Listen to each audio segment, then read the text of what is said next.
Thank you for joining us on This Is Exclusive, coming to you with two big stories. The Robert Vadra super deal, one of India's biggest deals of the century. It's a case study. If you're linked to a politician or a political party, and if that political party is ruling, you can be anybody. Like Robert Vadra, you can go from 0 to 58 crore in just one deal. That and much more coming up. On the startup scam as well, we have some details. Here are the headlines on This Is Exclusive.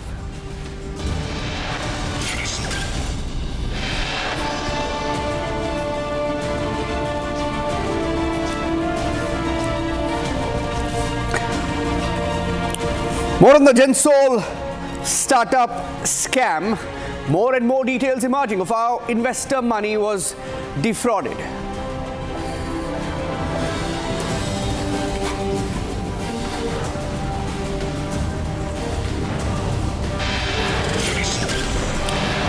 We'll tell you how the scam was busted. An NSC member went to the Gensol manufacturing plant in Pune, which then turned out to be empty. The manufacturing lie busted.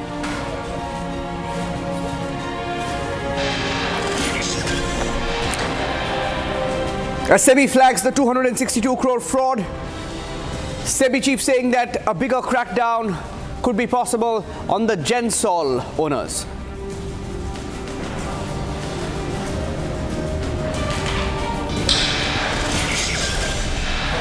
More details emerge on the Vadra land scam. How a bank account with just 1 lakh rupees managed to acquire land worth 7.5 crore rupees, eventually sold it for 58 crore rupees. The 1 lakh to 58 crore success story of Vadra.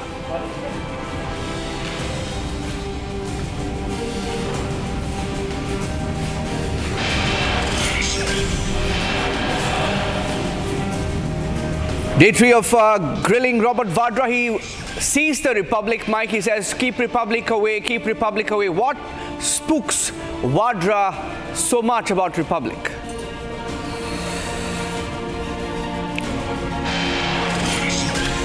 And more details emerging on the Pune Porsche cover-up. Republic, the only channel to stick its neck out and say that there was a cover-up. It's now proven. We'll tell you how 2 Pune police officials are also facing dismissal. Full details on the show this evening.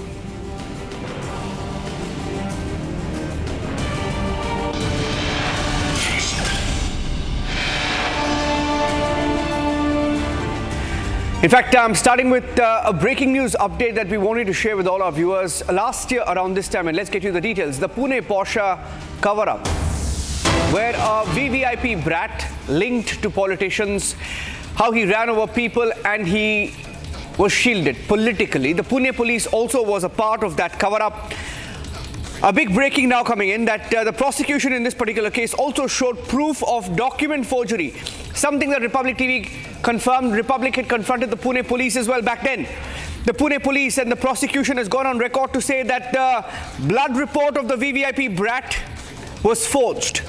The Pune police has admitted that 2 of their own officers, 2 Pune police cops, were involved in this conspiracy and now face dismissal. It's a story that we broke and we are now following up. The story breaking on Republic TV. We will continue to follow up and get you more details in a short while from now.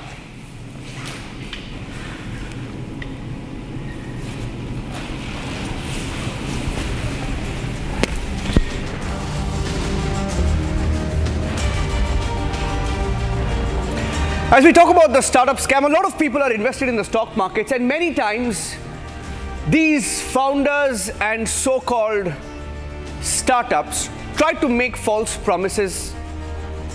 They get a lot of funding. But what do they do with that funding? The story of Gensol, the company behind BluSmart cabs, which are now off the road, is a prime example of how things can go horribly wrong if you lie and cheat.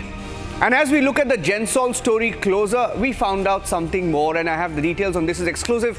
This is about the manufacturing plant that wasn't. The manufacturing plant that wasn't. It appears that as far as Gensol is concerned, how they duped investors. In fact, a few weeks back, there was a detailed press release from Gensol saying that they had received pre-orders. They claimed pre-orders for 30,000 electric vehicles. Gensol had made the claim during the Bharat Mobility Expo saying that they had 30,000 pre-orders, and they claimed that they were getting big business.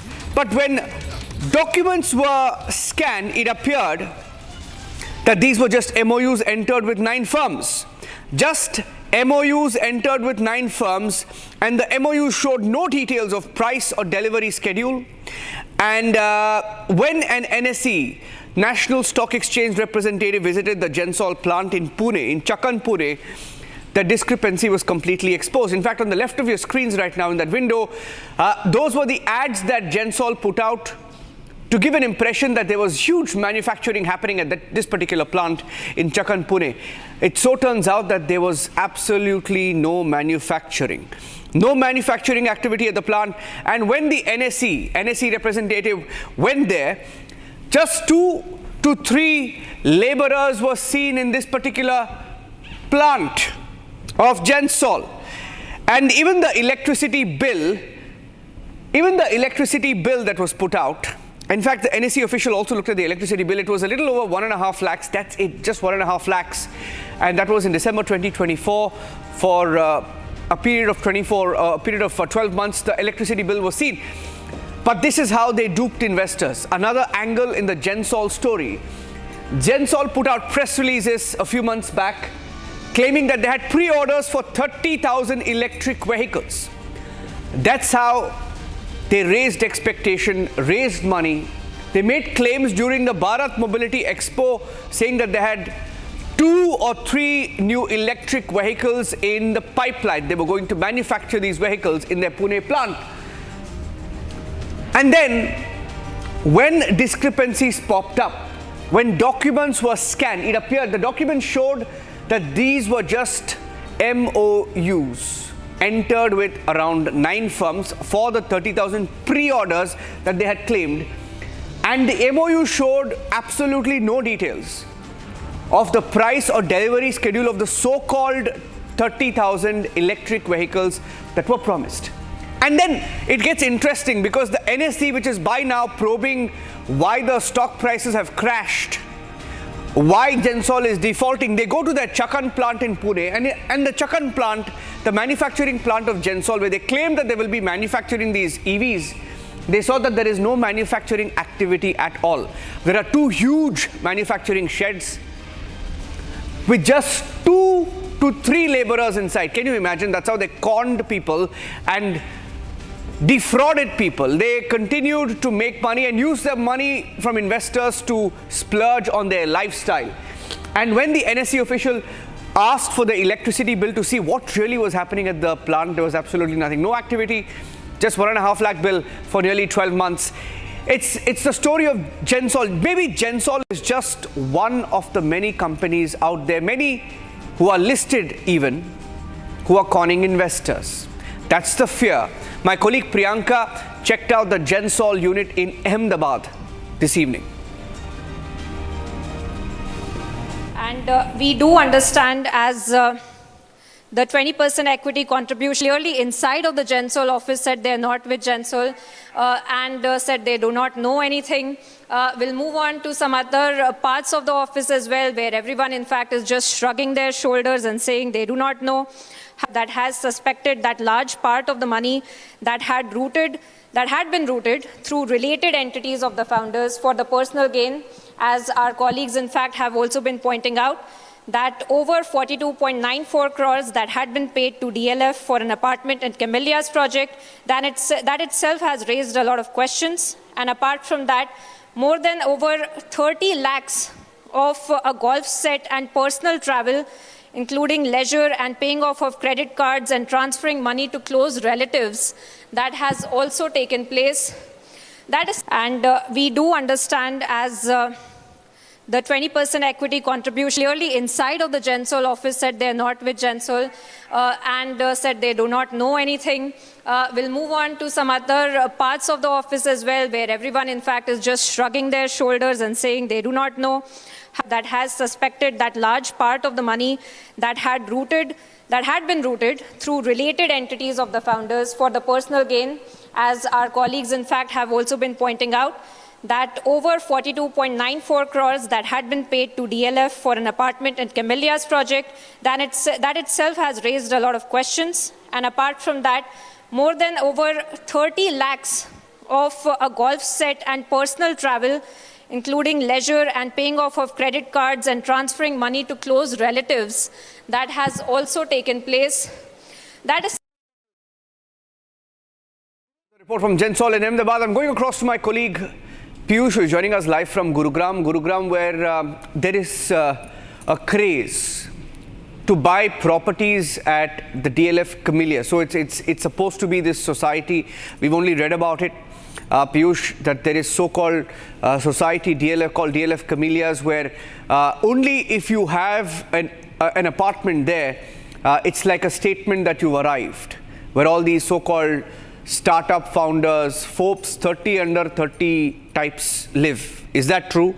And we are hearing that these Gensol owners, whatever people invested in their company, whatever funding came in, they took all that money, gave it to their families, gave it to DLF, and bought some property as well. What they wanted to buy homes there. That's where my colleague Piyush is. DLF Camellias. Tell us more about this DLF Camellias. We don't know. We're not aware about these things, Piyush. Because common people just invest in the stock market. They don't know the craze of these founders. Yes, go ahead. So the unfortunate aspect, and while I speak, I would just request my video journalist to show you the visuals of DLF Camellias.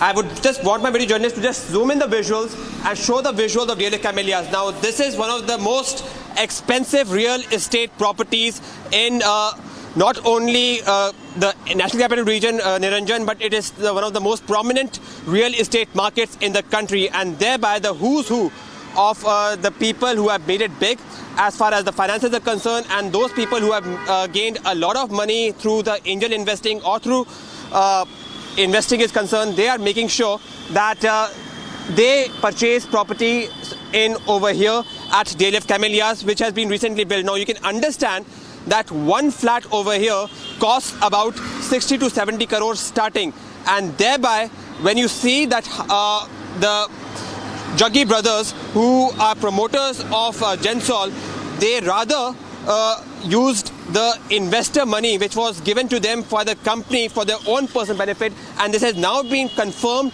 by the SEBI investigative report that how crore of money was used by the Jaggi brothers, that involves Puneet Jaggi and Anmol Jaggi, in purchasing apartment over here at DLF Camellias, which is one of the prominent real estate markets, which is one of the most expensive real estate markets, which is one of the most luxurious real estate markets over here.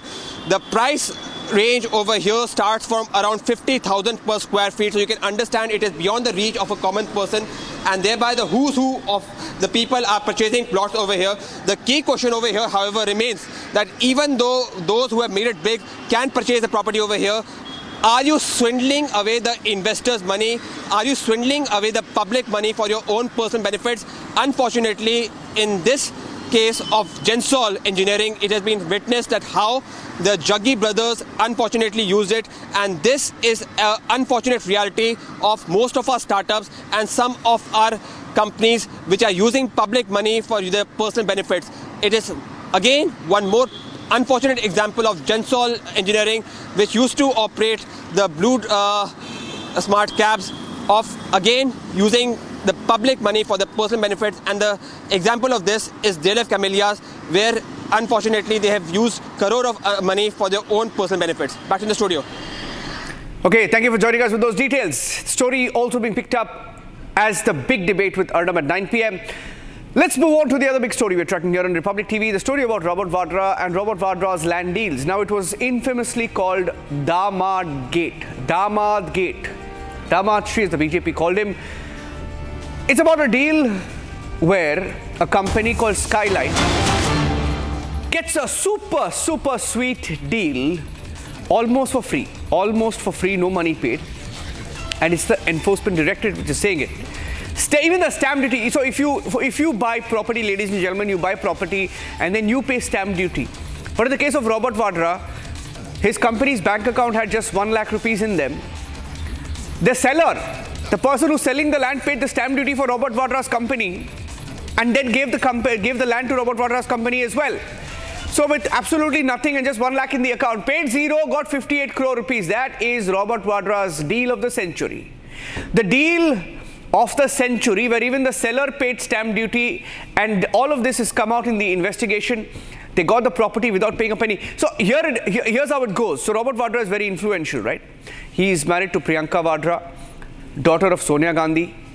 And Hooda was the Chief Minister of Haryana. Hooda gives a clearance for the land usage in 4 days. 4 days, Robert Vadra gets a clearance and the land is already in his name. He doesn't pay a penny. And the landowners are so generous that they themselves pay the stamp duty for Robert Vadra. And Robert Vadra, without having any money in the company bank account, overnight gets property valued at 7.5 crore, which then becomes 58 crore in a few months. And boom, 0 to 58 crore in just a few months. And that is why Robert Vadra hates Republic TV, because we break down stories as they are. Vadra super deal. Take a look at how Robert Vadra got frazzled when questioned. The Vadra sequence. I want to play the Vadra sequence now that I just mentioned. I want to play the Vadra sequence. Listen into what Vadra said when we tried to question him. Something about Republic that he hates so much. Hates. And we love it.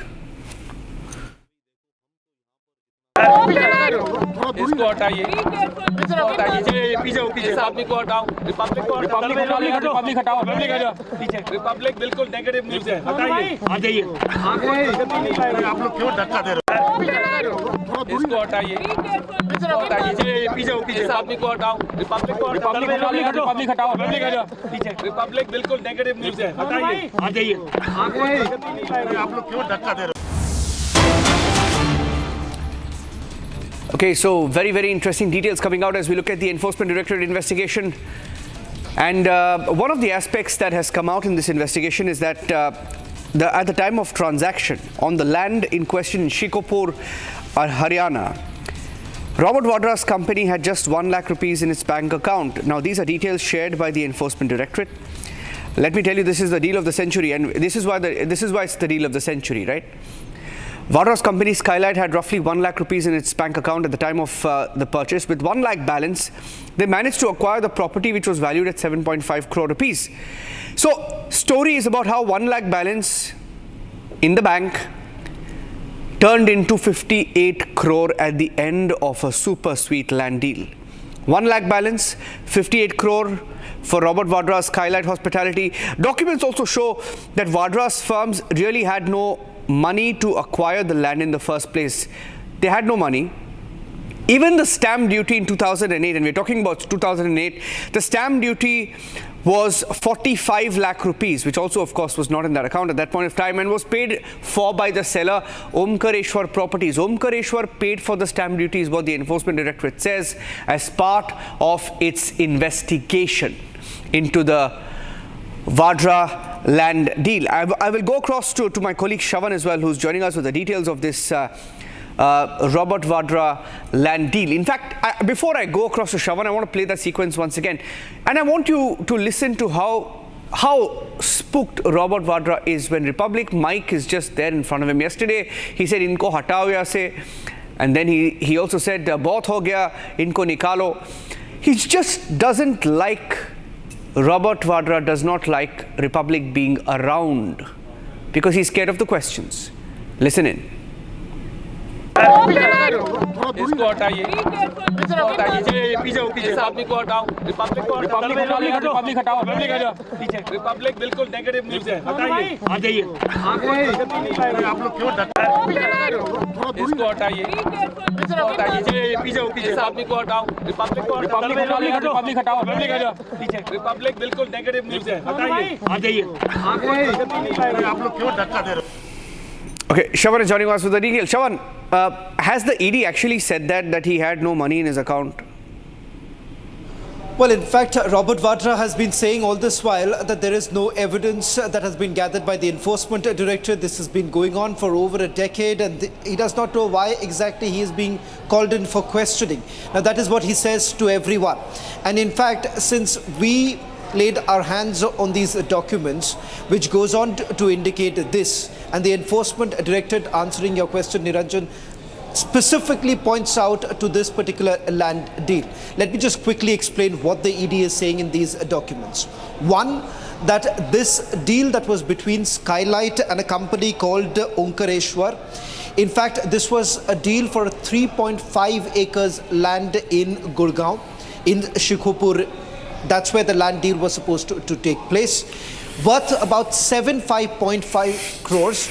Turns out that Skylight Hospitality, a company that was floated by Robert Vadra, had just 1 lakh rupees. So they ended up not paying anything, at least for the first 6 months. And interestingly, the stamp duty was also not paid by Skylight. A company which had only 1 lakh rupees as a bank balance, how could they actually strike a deal with another company for 7.5 crore rupees? And secondly, even after taking the land, it is the seller which had to pay the stamp duty, and the stamp duty was around 45 lakh rupees. That money too wasn't paid as far as Enforcement Directorate is concerned from their investigation.